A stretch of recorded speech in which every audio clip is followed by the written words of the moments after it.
1월 24일 수요일입니다. 신명기 11장 18절로 32절입니다. 이러므로 너희는 나의 이 말을 너희의 마음과 뜻에 두고 또 그것을 너희의 손목에 매어 기호를 삼고 너희의 미간에 붙여 표를 삼으며 또 그것을 너희의 자녀에게 가르치며 집에 앉아 있을 때든지 길을 갈 때든지 누워 있을 때든지 일어날 때든지 이 말씀을 강론하고 또 내 집 문설주와 바깥문에 기록하라. 그리하면 여호와께서 너희 조상들에게 주리라고 맹세하신 땅에서 너희의 날과 너희의 자녀의 날이 많아서 하늘이 땅을 덮는 날과 같으리라. 너희가 만일 내가 너희에게 명하는 이 모든 명령을 잘 지켜 행하여 너희의 하나님 여호와를 사랑하고 그의 모든 도를 행하여 그에게 의지하면 여호와께서 그 모든 나라 백성을 너희 앞에서 다 쫓아내실 것이라. 너희가 너희보다 강대한 나라들을 차지할 것인즉 너희의 발바닥으로 밟는 곳은 다 너희의 소유가 되리니 너희의 경계는 곧 광야에서부터 레바논까지와 유브라데 강에서부터 서해까지라. 너희 하나님 여호와께서 너희에게 말씀하신 대로 너희가 밟는 모든 땅 사람들에게 너희를 두려워하고 무서워하게 하리니 너희를 능히 당할 사람이 없으리라. 내가 오늘 복과 저주를 너희 앞에 두나니 너희가 만일 내가 오늘 너희에게 명하는 너희의 하나님 여호와의 명령을 들으면 복이 될 것이요 너희가 만일 내가 오늘 너희에게 명령하는 도에서 돌이켜 떠나 너희의 하나님 여호와의 명령을 듣지 아니하고 본래 알지 못하던 다른 신들을 따르면 저주를 받으리라. 내 하나님 여호와께서 내가 가서 차지할 땅으로 너를 인도하여 들이실 때에 너는 그리심산에서 축복을 선포하고 에발산에서 저주를 선포하라. 이 두 산은 요단강 저쪽 곧 해지는 쪽으로 가는 길 뒤 길갈 맞은편 모래 상수리 나무 곁에 아라바에 거주하는 가나안 족속의 땅에 있지 아니하냐. 너희가 요단을 건너 너희 하나님 여호와께서 너희에게 주시는 땅에 들어가서 그 땅을 차지하려 하나니 반드시 그것을 차지하여 거기 거주할지라. 내가 오늘 너희 앞에 베푸는 모든 규례와 법도를 너희는 지켜 행할지니라. 아멘. 기도하겠습니다. 하나님, 날마다 우리에게 생명 주시고 호흡 주시고 우리가 살아가게 하십니다.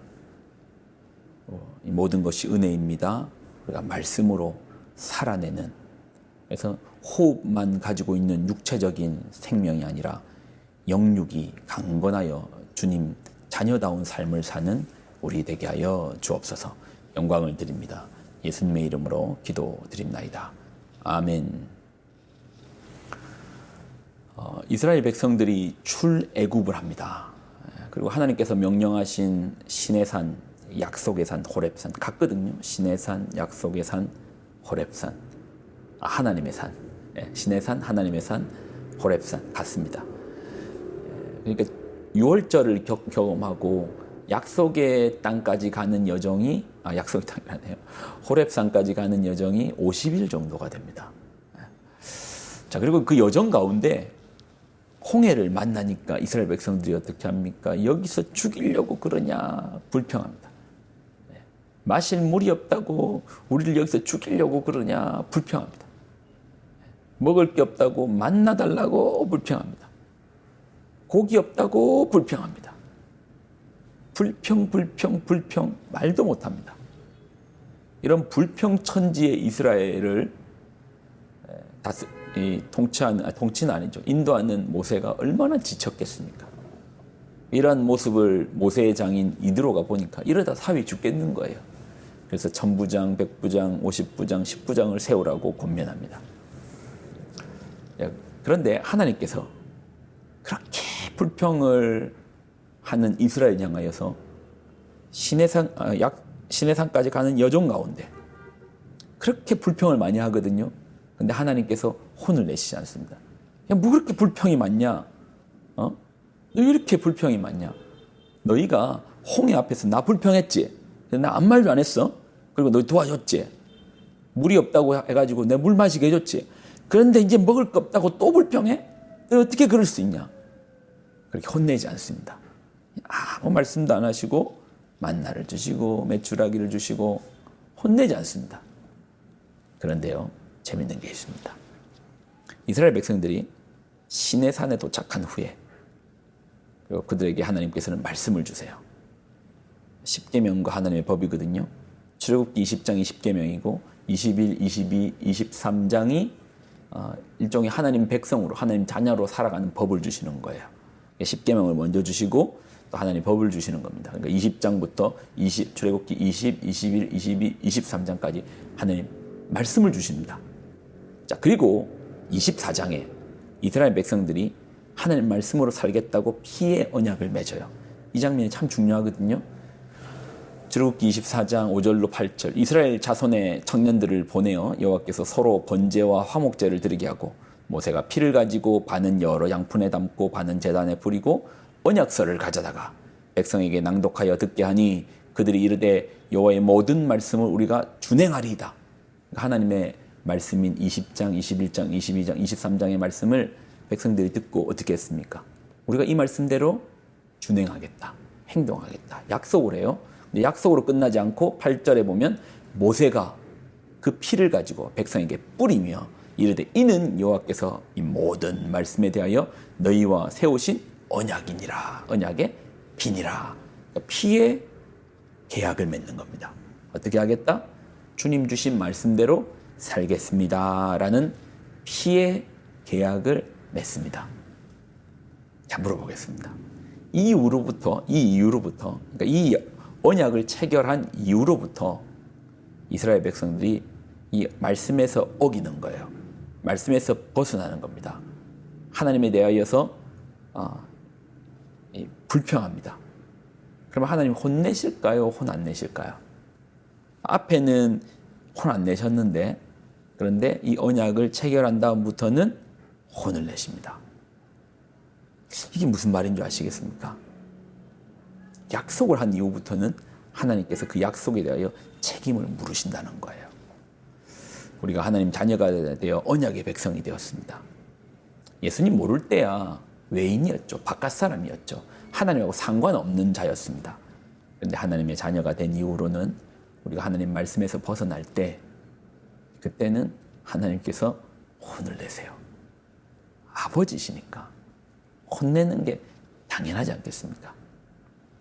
자, 이거를 오늘 본문과 좀 비교해서 생각하면 우리가 하나님 말씀을 지킬 때는 복이지만 하나님 자녀가 된 이후에 그 자녀다운 삶을 살지 않으면 하나님 말씀과 멀어지면 이제는 그것이 뭐도 될 수 있다? 저주도 될 수 있다라는 겁니다. 자, 26절을 보면 오늘 본문 26절 내가 오늘 복과 저주를 너희 앞에 두노니 너희가 만일 내가 오늘 너희에게 명하는 너희의 하나님 여호와의 명령을 들으면 복이 될 것이요.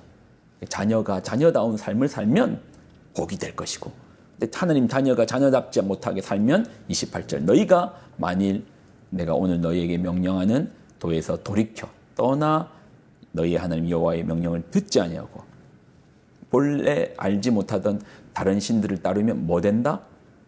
저주를 받으리라. 계약을 맺었기 때문에 이제 복과 저주가 우리 가운데 있습니다. 그럼 어떻게 사시겠습니까? 이미 하나님 자녀가 되었기 때문에 이제는 양길 가운데 우리는 선택하는 것입니다. 말씀을 따라 자녀가 자녀답게 살 것인가? 우리가 하나님 자녀인데 압이 없는 자처럼 고아처럼 살 것인가? 그럼 어떻게 하실래요? 하나님 자녀로 자녀답게 사시겠습니까? 내 아버지를 인정하고 아버지의 자녀로 사시겠습니까? 그럼 여러분의 인생에 복이 있을 것입니다. 자녀니까 자녀답지 못하면 저 봐라 크리스찬이 저런다고 저 봐라 크리스찬이 저런 모습이 있다고 이것도 아마 우리의 책임이에요. 자녀의 신분으로서 얻게 되는 그 복이 얼마나 크겠어요? 우리가 천국에서 누릴 복이 얼마나 크겠어요? 그렇다면 이 땅 가운데 하나님 자녀로서 또는 얻게 되는 고난과 어려움 이것도 장차 올 우리의 복에 비한다면 영광에 비한다면 상급에 비한다면 작은 거 아니겠습니까? 또한 더 견뎌내는 우리가 되기를 소망합니다. 기도하겠습니다. 하나님 주시는 말씀이 우리가 붙듭니다. 복과 저주가 우리 앞에 있습니다. 우리가 말씀을 쫓음으로 복의 길을 따르게 하시고 말씀에서 멀어져 저주의 길로 가지 않도록 우리의 걸음을 지켜 주옵소서. 영광을 드립니다. 예수님의 이름으로 기도드립나이다. 아멘.